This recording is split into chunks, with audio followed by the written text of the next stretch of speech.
Hey everybody, the Super Vader 400 here, Douglas Blair Roberts here. It's time for another review. As you can see by the title above, this is my long awaited, long overdue review of the biggest spectacle to ever hit cinema and one of the biggest films of this year, and that of course is Avengers Infinity War. I've been looking forward to this film for a long time, and I finally got around to seeing it. Actually, this is actually my seventh time watching it. Actually, this is my eighth time watching it. I've watched the film about 7 times. The film, much to my surprise, is that damn awesome. I thought, while I was looking forward to Avengers Infinity War, I thought this movie was gonna suck. I read the script and read the script off of Wikipedia and watched several people's reviews slash rants, and I did not like the stuff um I was hearing, so I chose not to see it in theaters. I also have an estranged relationship with both of my parents, and the two people I wanted to see it from, one of which I'm no longer friends with, and the other person that was busy with school, and she apparently saw it without me. So these are the reasons I didn't get to see the film in theater, and I just don't like interrupting my daily activities, and I just don't like being around people. So yeah, that's why I didn't see the film in theaters. But talk about um, talk about exceeding my expectations, because there were three things that stopped me from watching this film. One, when I heard that I heard that Mark Ruffalo, that I heard that the Hulk would not be appearing in this film, and that Bruce Banner will be running around in an Iron Man suit. Um, by the way, this is my spoiler-filled review. I'll do a minimal spoiler review later, but this is my fuel review. So with that being said, I will talk about just about everything that happened in the film. So number one, the first reason I didn't see this film in theaters was hearing about Bruce Banner running around in the Iron Man suit Tony Stark wore in Avengers Age of Ultron instead of being the Hulk. Hearing how easily all the characters died and prevented Thanos from obtaining the Infinity Stones, and seeing and of course Thanos himself. Thanos is like the best and worst character in this MCU universe they started. See, I love the Marvel Cinematic Universe. The actors and the producers and screenwriters, they make it and they make this film happen. But I have a huge problem with some of the screenwriters and some of the directors. These people do not read or respect comic books, and they take characters out of the comics and insert them into random places, even places they have no business being, such as in Guardians of the Galaxy Volume 2, Ego, who has nothing to do with the Guardians of the Galaxy, was Quill's dad. In the comics, he has nothing to do with the Guardians of the Galaxy. He's neutral and is not Quill's father. So, like I said, just writing random stuff. And going back to Thanos. Thanos' plan in this film, why did he wait until Earth was fully populated with heroes that could stop him, that could stop him from obtaining his goal, Why didn't he do all of this when he was introduced? It started in Avengers 2012. In that film, he sent Loki. Instead of sending Loki to Earth to retrieve the Tesseract, why didn't he go to Earth to retrieve the Tesseract or stone, whatever it was he was looking for? This was also in Guardians of the Galaxy. The next one, he sent Ronan to Xandor to retrieve the Infinity Stone instead of going and decimating Xandor himself. In the comics, it was much different. In the comics, he did all this killing and genocide to impress a mistress called the Lady of the Lady of Death. She doesn't exist in the Marvel Cinematic Universe. Marvel Cinematic Universe. And when Loki invaded Earth, Loki, he wasn't on anyone's order. Loki was so powerful, he didn't need an army to take over Earth. All he needed was the Incredible Hulk. Loki is a powerhouse in the comics. You don't see much of that in the Marvel Cinematic Universe. Um, yeah, and pretty much that was another. And now in the third problem, every powerful character in this movie was killed off easily. Powerful characters like Loki, Vision, were killed off easily and were just beaten up easily. Look at how vulnerable and beaten up Vision was and weak in comparison to the powerhouses in the comics. Yet the more human characters were all powerful in this film. They still lost, but they went out with a bang. Strange, Iron Man,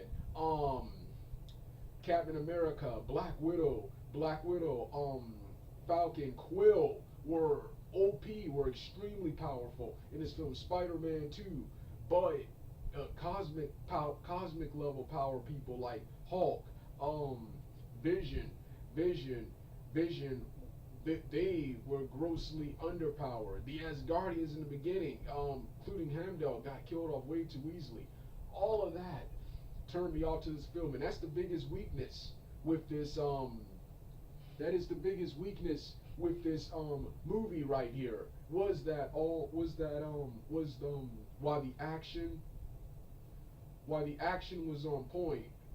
action was on point, this movie right here is the biggest sci-fi action film of all time, action adventure spectacle of all time. It's bigger than Star Wars, bigger than G.I. Joe, bigger than Transformers, bigger than the Star Trek series, bigger than Terminator, bigger than Predator, bigger than any film, even bigger than the Justice League, and the DCU is usually bigger and badder than the Marvel Cinematic Universe is, but this was the biggest sci-fi spectacle of all time.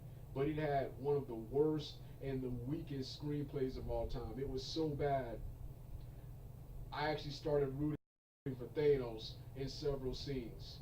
Well, this was the webcam portion of my review. The full-length narration version is up next. With that being said, let's start my intro right now.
Hey everybody, the Super Vader 400 here, Douglas Blair Roberts here. It's time for another review, and as you can see by the title above, this is the audio portion of my spoiler-filled Avengers Infinity War review.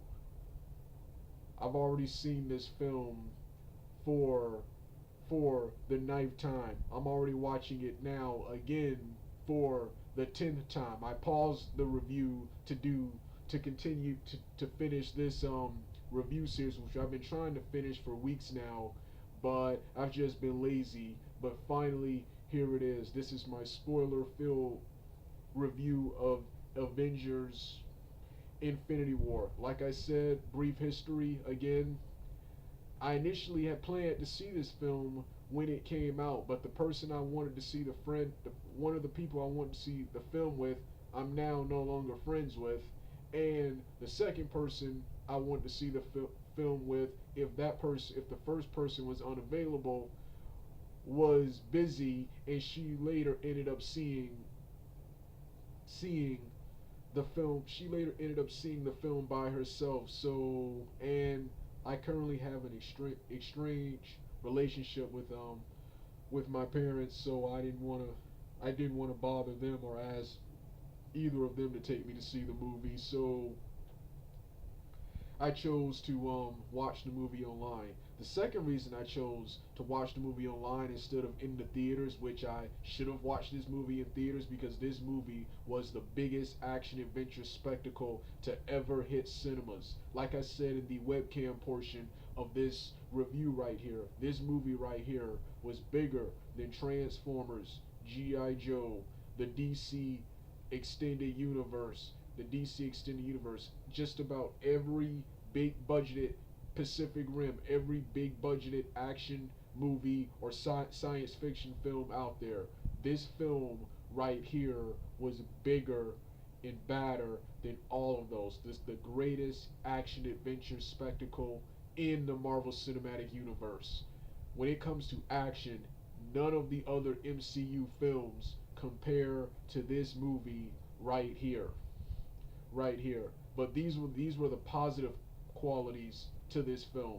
The weakest part of this film was the screenplay, the storyline, and this is one of the main reasons I didn't go see this in theaters. I read the script on Wikipedia and did not like what I was reading. Then I heard several then I watched several spoiler-filled reviews of Avengers Infinity War, and even though most of these reviews were positive, I did not like what I was hearing. Then in the negative reviews, which I enjoyed the negative reviews of this movie more than I did the positive reviews of this film. Once again, I really did not like what I was hearing. Some of the things I heard was Loki's death. Loki's death. When I Loki's death when I knew Loki was gonna die in this movie, but I wanted him to go. I wanted him to have him. I wanted him to be in the film. First off, be in the film much longer than he was, and to have a much more longer and dramatic death than the foolish, laughable death he had in this movie. In this movie. Then hearing how something about how Bruce Banner could not turn into the Hulk in this film, and how he ran around for most of the film in a iron, in the Incredible Hulk Iron Man, the bulky Iron Man suit from Avengers: Age of Ultron.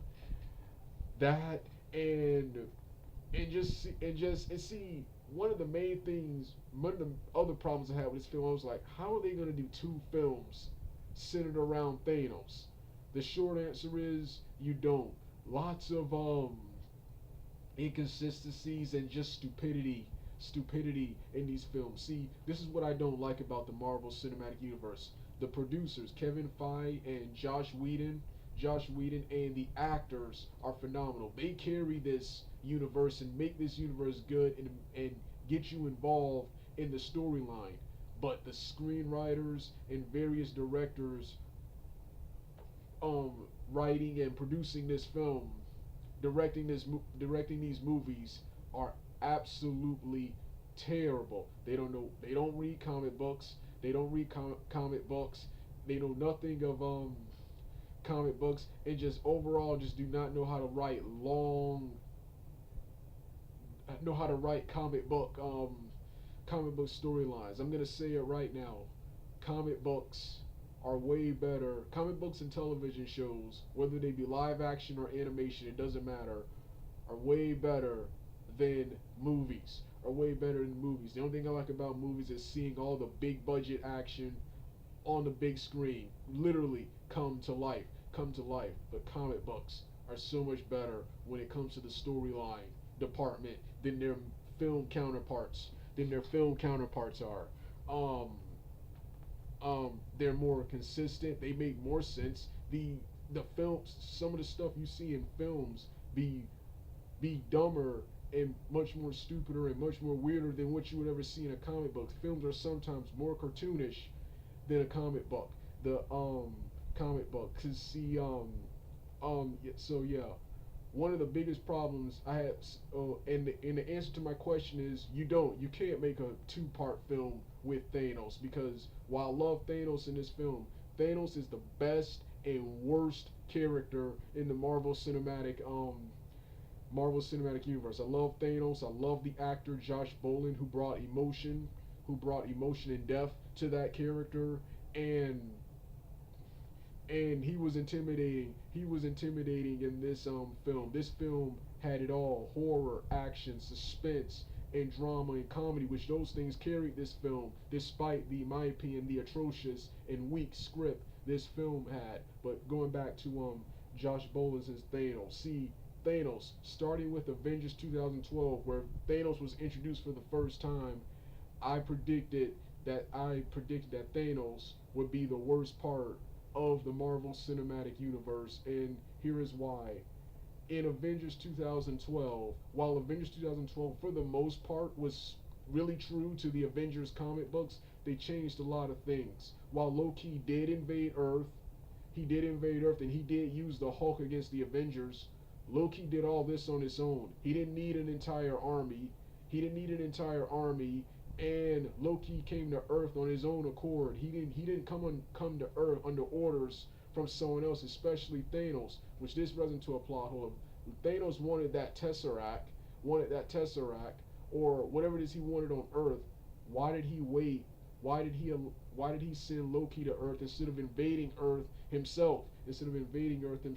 Now, behind the scenes, they did this because the Avengers weren't powerful enough or developed enough to fight a character like Thanos. Yeah, but what was the on-screen, in-story version of why Thanos did not invade Earth? This was another plot hole in the second film Thanos appeared in, Guardians of the Galaxy 2014. Guardians of the Galaxy, in that film, he sends Ronan to Xandar to retrieve the Infinity Stone. We see at the beginning that the Infinity Stone is on some moon, is on some abandoned planet. If it was there all this time, why didn't he once again go there and get it himself? Why did he cooperate with people like Thanos and Korak? That was the black machine head guy, the African American machine headed guy you saw in Guardians of the Galaxy, just in case people who don't know who that character was. Why did he cooperate with less powerful people instead of getting the stone himself and destroying Xandar himself? They included Ronan in a storyline he really had nothing to do with. Ronan did not kill Drax's parents. But what I'm getting at is Thanos. The biggest plot hole is how he waited until Earth was fully populated with various superheroes, which if all of those superheroes would have banded together, and if it wasn't for the stupidity of four characters, that's Peter Quill, Gamora,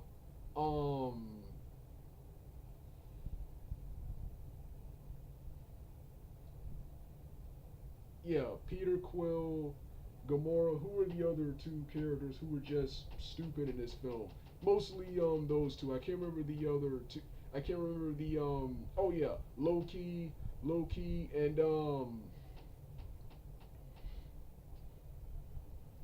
yeah, pretty much hold on, I'm on the internet now. Who were the other characters in this film? The other characters. If it wasn't for oh yes, and Drax, the Destroyer. Oh yes, and Nebula. Those were the four characters. I should have said five. If it wasn't for the stupidity of Peter Quill, Gamora, Drax, Loki, and Nebula, the heroes, if they would have all fought Thanos together, which is what I wanted to see, a superhero smackdown, all of the Avengers and Wakandan soldiers and Doctor Strange, Spider-Man versus Thanos in an all-out superhero smackdown. For the most part, I got that in this film. But if all those characters would have banded together, they would have destroyed and defeated Thanos. They would have destroyed and defeated Thanos. But like I said, the stupidity of those five characters. First off, when Quill found out that Thanos killed Gamora, instead of keeping his patience and wait until they got the Infinity Gauntlet off Thanos' hand. No, Quill instead throws a huge hissy fit, throws a huge hissy fit like a little kid, like a little kid slapping Thanos around for killing Gamora, causing Thanos to get free, and eventually defeat, eventually defeat, um, Nebula,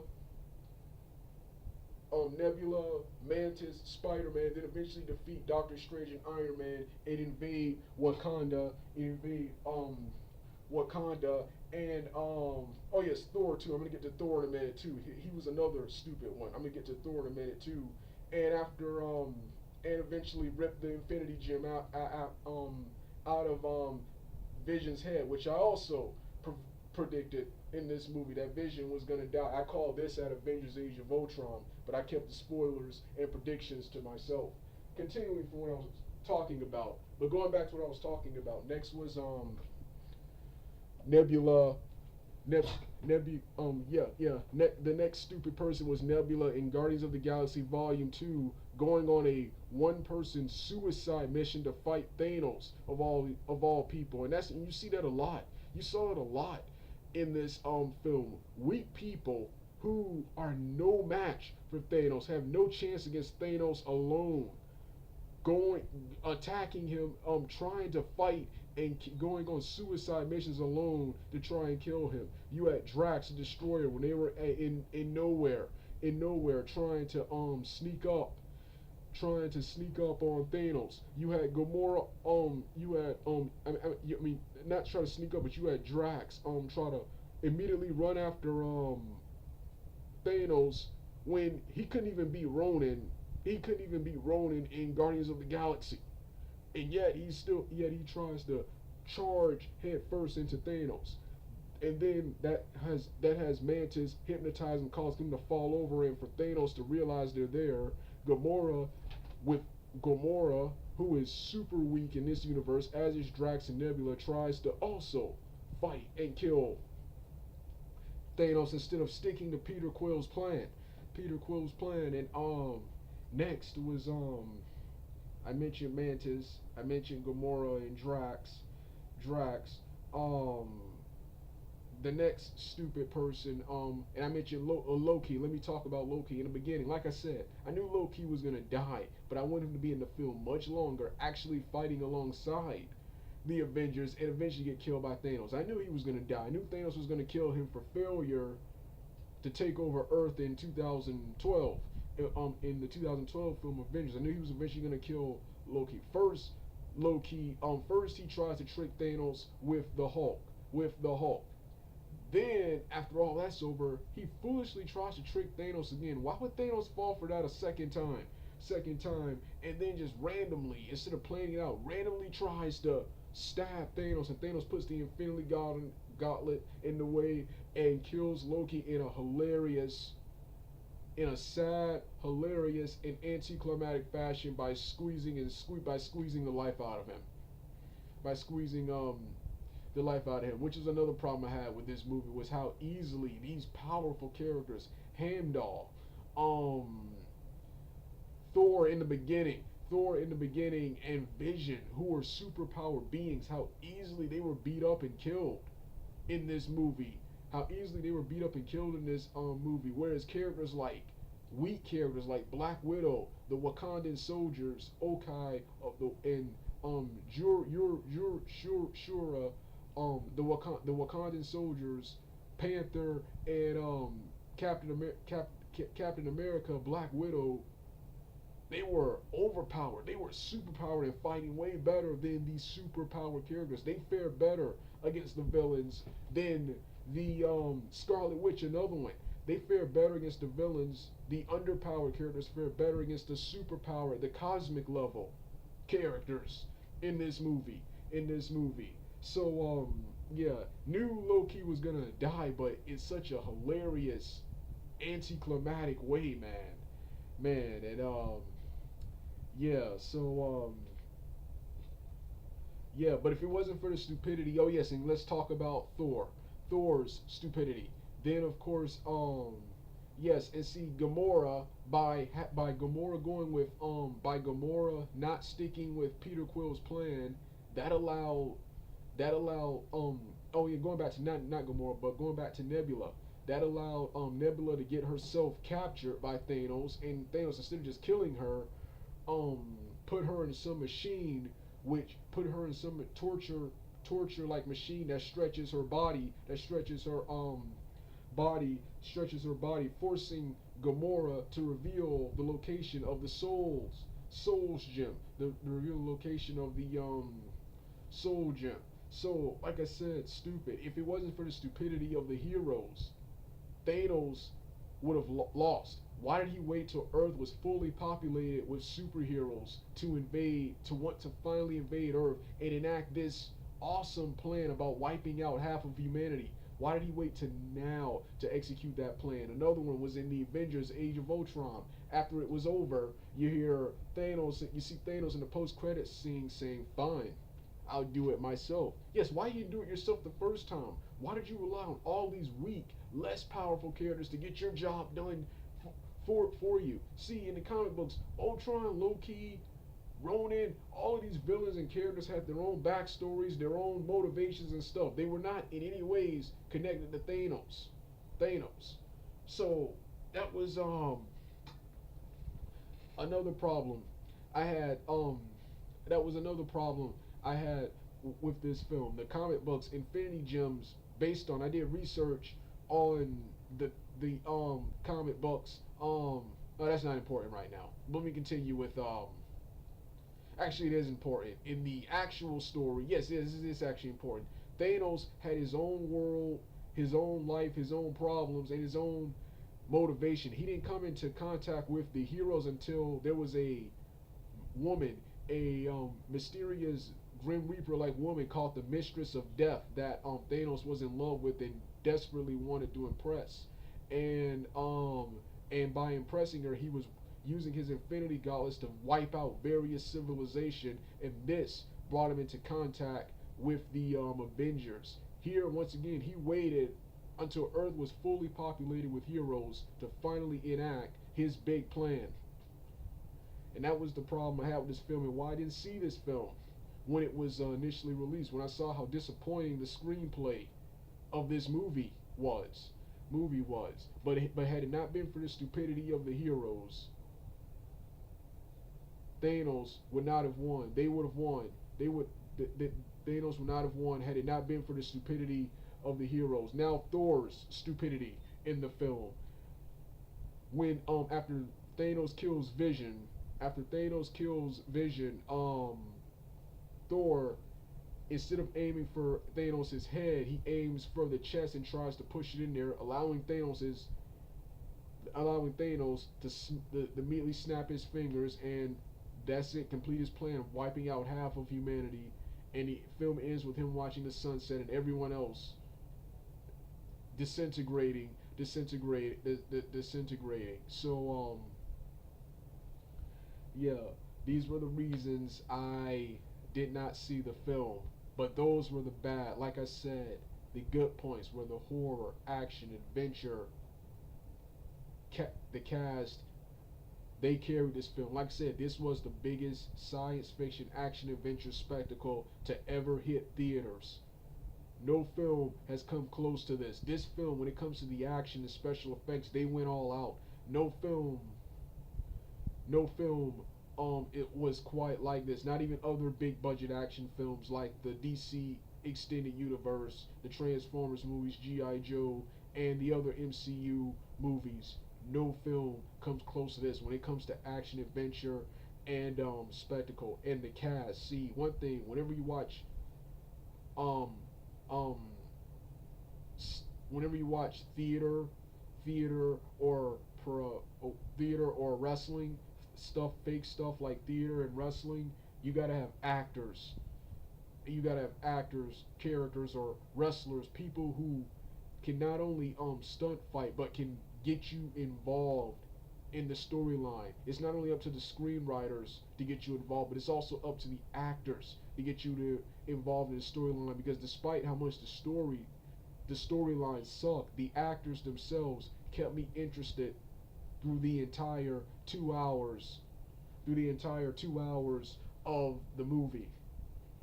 They kept me interested through the entire 2 hours of the movie with their comedy. That was another thing I didn't. That was another thing going into this film. I didn't like. Okay, this is supposed to be serious with Thanos invading Earth. I didn't want to see a lot of comedy. The comedy made it even better. That was one of the brighter parts of this awesome movie right here was the comedy. So yeah, Thanos snapping so yeah, so yeah, this was an awesome movie. I'm already ready for Avengers 4 with Captain Marvel and the remaining Avengers, and I'm looking to see how the Avengers come back. That was another thing I meant to talk about. Another thing I loved about this movie is I'm working on various movie and television scripts and live action television and movie scripts, and I thought having something ridiculous like this that will work in a cartoon or a comic book, that will work in a cartoon or comic book, trying to put this on the big screen. I never have to worry about any of my scripts being terrible or stupid because this film they actually made a film where you get to kill off a bunch of characters and find a way and use some sort of time travel, which I'm predicting that's how they're gonna bring every character back, and bring every character back in the next film. I never have to worry about because I'm writing stories, big stories, just like Avengers Infinity War, except I think my stuff is much better plot wise, storyline wise. Once again, spectacle wise, I'll probably never have anything as big as this, but storyline wise is much better than the Avengers. So I never have to worry about anything I write ever being stupid because you got the right here. Like I said, the film was awesome, but the storyline and the screenplay was weak, which is why I didn't see this film when it came out. But this right here was an awesome movie. One of the biggest and best movies of this year so far. This is one of the only movies I've seen this year. With the other being Black Panther, which I did not enjoy. Black Panther was better here and in Civil War than he was in his own movie. But an awesome movie, and this movie is so awesome. I've already seen it for the ninth time. I'm watching it now for the 10th time. I paused it again to do this review right here. Well, this was Avengers Infinity War.